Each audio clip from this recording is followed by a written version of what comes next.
play them, and so on. Next, we've come to say goodbye. I think this is whom to whom? Who to whom? You've come to say goodbye. You can't say goodbye, so it's Helen Burns to Janie. Perfect. But do you like him? What's his character like? You like him? What's his character like? It's Mr. Jane to Mrs. Fairfax, when she wanted to know more about Mr. Rochester, her new master. Okay, next one. There is something like magic in your face. Who said this to whom and when? It's Mr. Rochester to Jane Eyre. When is very important. When? Look, it will be a lot of different. Notice,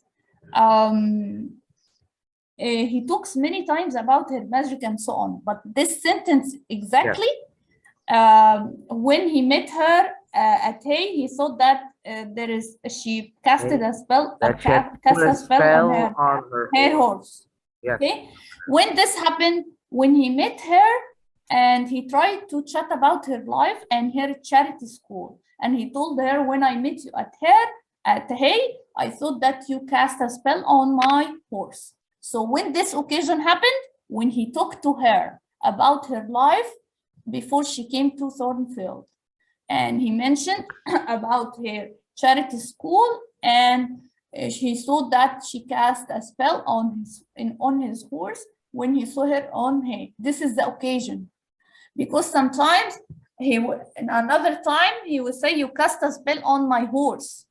Okay, this is where when he met her in Hay. Okay, there is a difference between these two sentences. There is something like magic in your face here when they were talking to each other, and he asked about her life before she came, and she said she was at Lowood School. He told her, when I met you at Hay, I thought you would cast a spell on my horse. Okay, next one. Mr. Chester with a faithful lover. This is also like a pretty new one.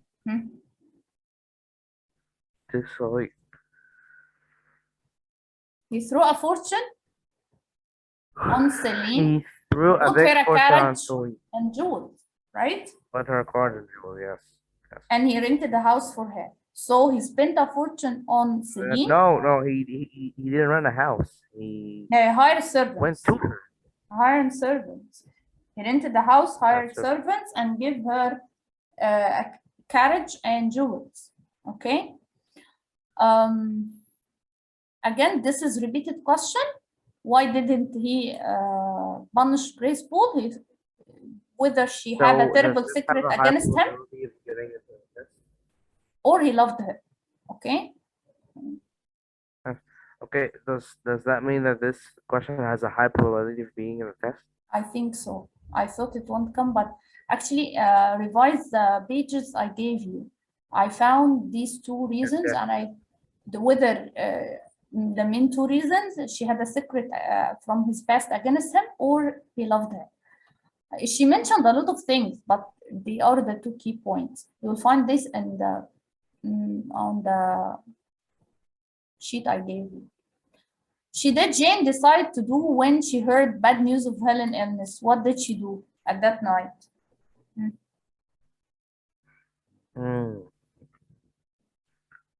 What did Jane decide to do when she heard bad news? She knew that her friend was seriously ill. What did she do?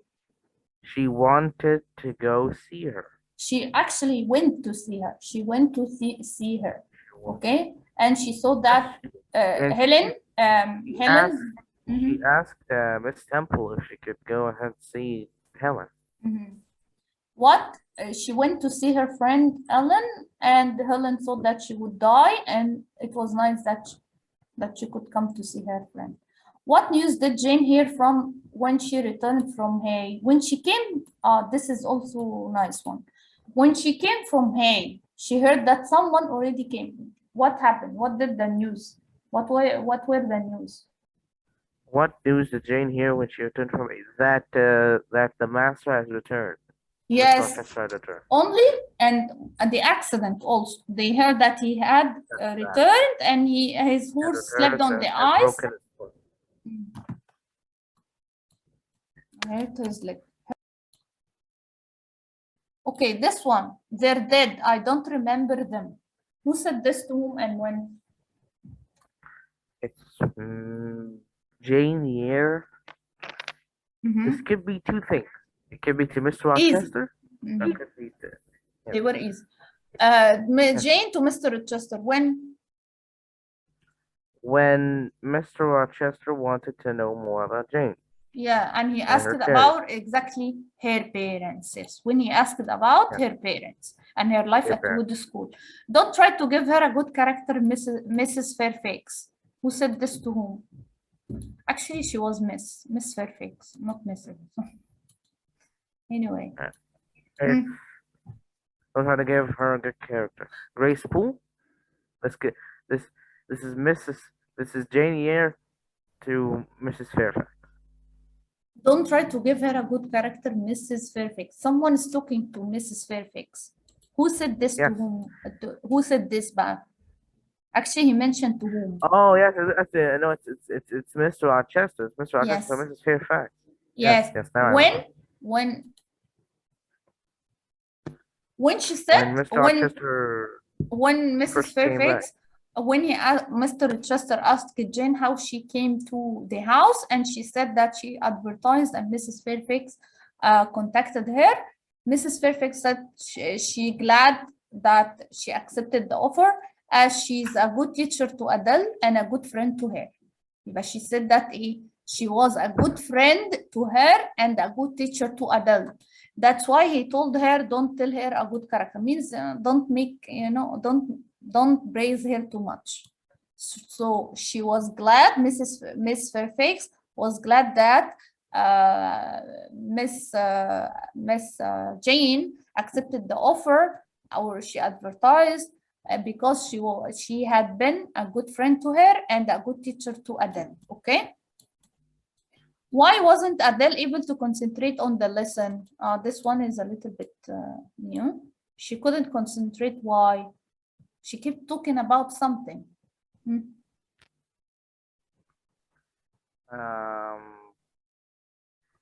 She kept talking about the presents. Yes, the presents that her father said he would bring to her. She was waiting for her father, and she kept waiting for the presents. Jane and Helen had both different perspectives of our beliefs about the heaven. Jane didn't believe that heaven exists, while Helen was happy because she will go to heaven as she did well in life, and she thought that she would meet Jane in heaven. What did Mr. Rochester accuse Jane of? He accused her of something. What did he accuse her of? What did Mr. Rochester accuse Jane of? Using her magic against him. Yes,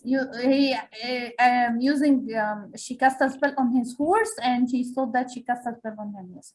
What did Mr. say about Jane's character? Oh, what did he say about her character? This is also very important. That she's a honest and serious person. Yes, she had honesty, yes, and feeling. He told her that she had honesty and feeling, and she's the one that someone can tell her problems to.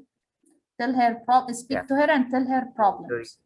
She had honesty and feeling. She's the one that she's the one that would listen to others' problems. I see you again when I die. This is easy. Helen's to Jane. Too much noise, Grace Poole. Remember your instructions. Who said this to whom? Hello? So it's yes, I'm with you. It's too much noise, Grace. Remember your instructions. It's Mrs. Fairfax to Grace. Yes. When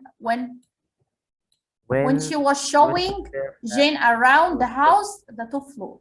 And she heard ghostly laugh or a strange inhuman laugh. Asking forgiveness might cure it, sir. They were talking about how his flaws and circumstances were against him and so on. Okay? Yeah. Where did I accuse Jane? What did he accuse her at the first time? He told her, you cast a spell, by the way, cast. It doesn't change. On her horse. It's a past in the present cast. Well, impression Jane. Impression of Jane when she moved around the top floor. She was amazed. She was amazed by how impressive the rooms were, but she saw little black doors. They looked like a prison, hiding many bad secrets behind them. She thought that although some rooms seemed impressive and big, but she saw little black doors that seemed like a prison that hiding bad secrets or terrible secrets behind them. What changes happen when the typhus outbreak brings outside the attention of Fluid School? When typhus outbreak began, what happened to Lootwood School? Many girls became ill. Attention to Lootwood School. What changed? And this is the remedy, not the problem. It brings outside attention onto Loaded Institute. What is institute? What is institute? Like a school. معهد أو مؤسسة. They started improving the school. What change happened when typhus outbreak brings outside attention into? Many people notice that many death cases happened inside the school, so they collected money or raised money to build the school in a better position. They fired Mr. Brocklehurst from his position, and they started giving them food, like enough food. Okay. What was Jane's new profession? A governess. A governess. Okay. I think I missed something. Some questions. The problems. Let me check. I have thrown away fish. Yeah. Yes. Okay. You have come to say goodbye. I've always a fortune on her, just like my fool in love. Who said this to whom and when? So this is Mr. Rochester to Jane Eyre when Mr. Rochester was telling a story about his past love affair, Celine. Yes. Let me check just one final moment about anything that might come. Is there any not take care of reported speech and direct speech? Okay. Because it might these changes, you have to change the verb and the verb with prepositions.